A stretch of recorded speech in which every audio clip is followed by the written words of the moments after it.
तो देखिए परमुटेशंस क्या है और कॉम्बिनेशंस क्या है, ये फर्स्ट टाइम हम यहाँ स्टडी कर रहे हैं। एक्चुअल में permutation and combination is a process by which we can understand in how many ways we can select any one pair, any one number, we can generate the words, we can assemble the articles। कितने तरीके से कर सकते हैं, जो उनके number of veg होते हैं, उनकी नंबर ऑफ वेज काउंट करने के लिए जितने प्रोसेस यूज किया जाता है उसमें वो यूज होते हैं परमुटेशन एंड कॉम्बिनेशन। सपोज करिए मुझे स्कूल के लिए रेडी होना है और स्कूल जाने के लिए फर्स्ट ऑफ ऑल मैं ड्रेसअप करना चाह रहा हूं। मेरे पास ड्रेसअप में 3 पैंट्स हैं, 3 पैंट्स, तो P1, P2 and P3, 3 pants हैं। तो I want to select first which one of 3 out of 3, तीनों में से कौन सी एक मुझे वियर करनी है। पहले नंबर पर मुझे ये देखना है तीनों में से कौन सी मैं वियर करना चाहता हूं। तो 3 पैंट, तीनों में से मैं कितने तरीके से सिलेक्ट कर सकता हूं। देखिए 1 pant I can select in the 1 way, 2nd pant I can select in the 1 way, 3rd pant I can select in the 1 वे। यानी 3 पैंट है, एक पैंट को सिलेक्ट करने के 3 प्रोसेस हुए, कोई सी भी एक सिलेक्ट कर लेंगे।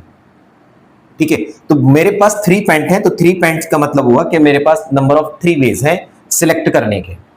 उसके बाद I want to select my shirt, मेरे पास 2 शर्ट है, 2 शर्ट है, एक S1 मैंने बोला, दूसरा S2 मैंने बोला।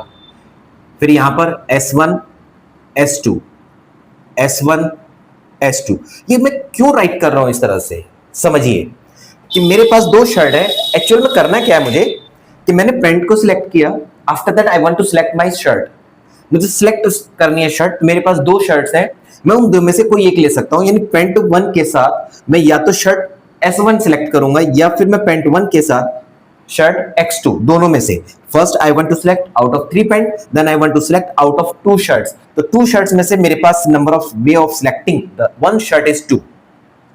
अब इसके साथ में क्या होता है, suppose I also want to wear the tie, मुझे टाई भी पहननी है और मेरे पास 2 टाइज हैं।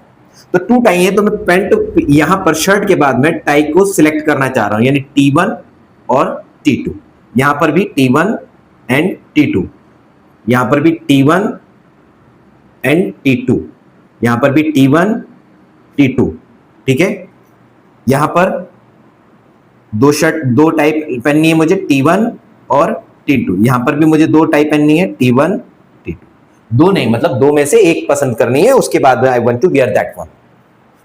तो सर सबसे पहले आप ये समझें कि मेरे पास 3 पैंट है, 3 पैंट में से एक पैंट मुझे सिलेक्ट करनी है, 3 नंबर ऑफ वेज आर 3। उसके बाद 2 शर्ट्स हैं, 2 शर्ट मुझे पसंद है, 2 शर्ट पसंद है, उनमें से एक को मुझे सिलेक्ट करनी है वियर करने के लिए। ऐसा नहीं हो सकता मैं दोनों शर्ट एक साथ वियर कर लूं। तो मैंने 2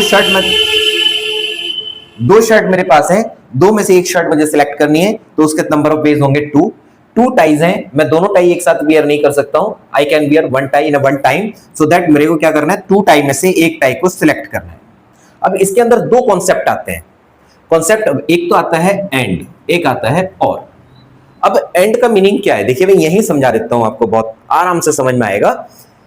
जब तक जैसे ही मैं पैंट को वियर कर लूंगा, देन मुझे उसके बाद शर्ट भी पहननी है, यानी कि pant and shirt and tie, pant and shirt and tie, तीनों चीज मुझे वियर करनी है। यानी कि पैंट के साथ में शर्ट लेना है, शर्ट के साथ टाई लेना है।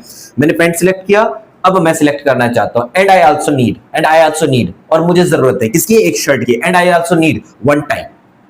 तो मेरे पास कितने प्रोसेस हो गए। देखिए एंड के कॉन्सेप्ट का मतलब है we want to do the multiply, और का कॉन्सेप्ट मतलब होता है प्लस। इसके लिए मैं थोड़ा सा आगे एक्सप्लेन करता हूं, थोड़ा सा समझिए ध्यान से। तो यहां पर मैं पैंट 1 शर्ट करता हूं, पैंट 1 सिलेक्ट करता हूं, फिर S1 फिर T1। तो मेरे पास जो रिजल्ट निकल कर आएगा वो आता है P1 S1 T1। ये पहला रिजल्ट निकल करके आया, यानी मैं इन सबको वियर कर सकता हूं एक साथ। या फिर मैं आगे बढ़ा, ऊपर गया और T2, यानी कि मेरे पास दूसरा ऑप्शन क्या है, P1 S1 के साथ मैं 2nd नंबर की टाइप भी सिलेक्ट कर सकता हूं। अगर मैं S1 के साथ में सारे कॉम्बिनेशन सेट हुए, P1 के साथ में और क्या हो सकता है सर, मैं सेकंड पैंट को सिलेक्ट करना चाह रहा हूं, तो P1 के साथ मैंने 2nd शर्ट ली और उसके साथ में 1st टाई ली, या फिर P1 के साथ S2 और T2। इसी तरह से अगर मेरी एक शर्ट पूरी कंप्लीट हो, पैंट मतलब दोनों शर्ट कंप्लीट हो गई है, टाई भी कंप्लीट हो गई है। अब मैं क्या लेना चाह रहा हूं, सेकंड पैंट में फर्स्ट शर्ट यानी कि P2 S1 T1, फिर P2 S2 T2, sorry P2 S1 T2, ये हो जाएगा आपका ये वाला ऑप्शन।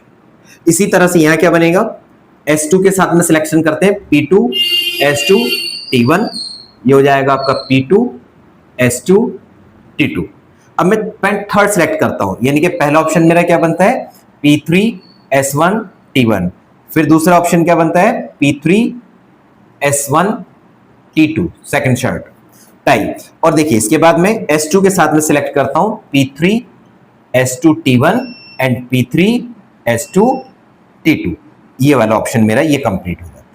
यानी कि number of ways I want to know in how many ways I can wear. तो देखिए ये सारे नंबर ऑफ वेज हमने राइट कर दिए हैं, कितने तरीके से आप, और हर एक वे यूनिक है, डिफरेंट है, अलग है। ठीक है, तो ये मेरे सारे पैटर्न हुए। इसमें मैंने क्या किया, कितने तरीके हुए, 1 2 3 4 5 6 7 8 9 10 11 12, यानी मैं इनमें से कोई भी एक कॉम्बिनेशन को सिलेक्ट कर सकता हूं। तो कितने तरीके हुए, तो मैं नंबर ऑफ वेज की बात करता हूं, तो number of ways of selecting क्या, 1 शर्ट 1 पैंट एंड 1 टाई। तो 3 पैंट में से एक पैंट सिलेक्ट करनी है, उसके 3 वेज, एंड मतलब मल्टीप्लाई, 2 शर्ट में से एक शर्ट सिलेक्ट करनी है, एंड 2 टाई में से एक टाई सिलेक्ट करनी है। तो दिस बिकेम 3 2 6 6 2 12, यानी कि number of veg became 12। It is not mandatory for me कि मैं बिल्कुल आसानी से मेरी समझ में आ गया है, तो समझ में गया है, बट ये कंपलसरी नहीं है कि मैं हर बार इसी डायग्राम को ड्रॉ करूं और ड्रॉ करने के बाद मैं इसको चेक करूं कि मैं कितने टाइप से सिलेक्ट कर सकता हूं। इसी के साथ साथ हम देखते हैं आगे और के कॉन्सेप्ट को। देखिए क्या करते हैं कि सपोज करिए मैंने कहा कि मैं सिलेक्ट करना चाह रहा हूं कोई card, I have a deck of 52 cards. उसमें मैंने ये कहा कि मैंने 52 कार्ड में से कोई भी 4 कार्ड सिलेक्ट करना चाह रहा हूं, वांट्स टू सिलेक्ट 4 कार्ड्स। ठीक है, सिलेक्ट 4 कार्ड। तो मैं क्या करूंगा कि उसमें मैं कंडीशन अप्लाई कर देता हूं कि minimum 1 card should be, minimum 1 card, at least 1 card be एस। ठीक है, तो क्या बनता है, कम से कम एक कार्ड एस का हो, तो सर 1 एस कार्ड होगा एंड प्लस 3 अदर। ठीक है, बल्कि मैं यहां प्लस नहीं लगा रहा हूं, मैं लिखता हूं एंड 3 अदर, ये हो सकता है। उसने कहा कम से कम सर एक कार्ड होना चाहिए, सर मिनिमम 1 का मतलब I can select 2 card also. तो या फिर और ये एक सेट बना, या फिर क्या हो सकता है, 2 S card, 2 S and 2 other, या फिर और क्या हो सकता है, 3 एस एंड 1 अदर कार्ड, या फिर और क्या पॉसिबल है, 4 एस एंड 0 अदर कार्ड। तो ये मेरे पास ये कॉन्सेप्ट बनता है, यानी कि यहां जब मैं इनको कैलकुलेट करूंगा 1 एस और 3 अदर कार्ड्स को सिलेक्ट करने के लिए जो प्रोसेस बनेंगे ये पॉसिबल है, या फिर और क्या हो सकता है केस, ये होगा। तो यहां पर और का कॉन्सेप्ट अप्लाई होता है, तो मैं यहां पर क्या करेंगे, हम प्लस करेंगे, यहां भी प्लस एंड प्लस, और इस एंड का मतलब मल्टीप्लाई करेंगे, and then we will apply the BODMAS rule and we will calculate this.